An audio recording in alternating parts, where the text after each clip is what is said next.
Right now I'm outside Dillard's. It's a store at the mall, sells clothing, I'm sure you know it.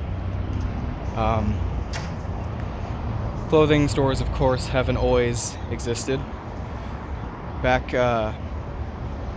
before the Common Era, people would make clothing themselves. It was generally made out of things like animal hide, leaves, things like that. And it was purely utilitarian. It was used for basically protection, and it was used for, temperature regulation. Now, it was like that basically all the way up through the Middle Ages even, with, peasants and like common people, having clothing that was, made to suit their needs. And basically, clothing was made by, usually the mother of the family.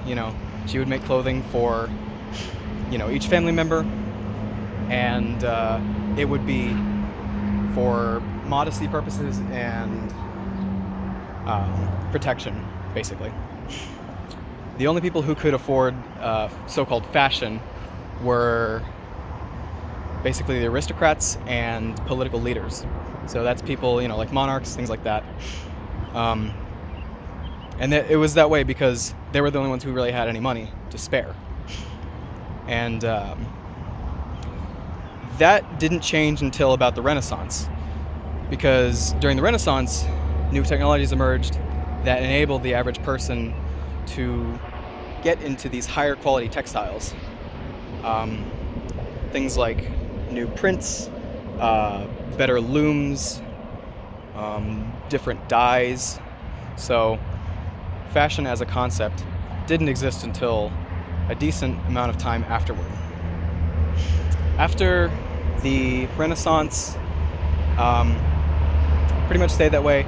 Clothes were very traditional. They were very modest until basically the 19th century, when clothing manufacturing was automated.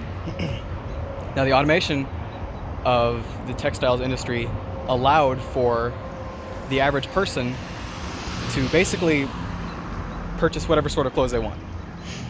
Of course, different styles were a little very conservative. They were very held back, but you still had a lot more options, a lot more to choose from, and it enabled for more experimentation and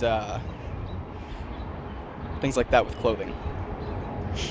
And then furthermore, the increased production of clothing through things like factories allowed the typical mother role to, have more free time. And of course, that actually spurred something of a cultural shift, wherein the mother didn't have to spend as much time in the house cooking, cleaning, and making clothing, because making clothing is a very time-intensive process.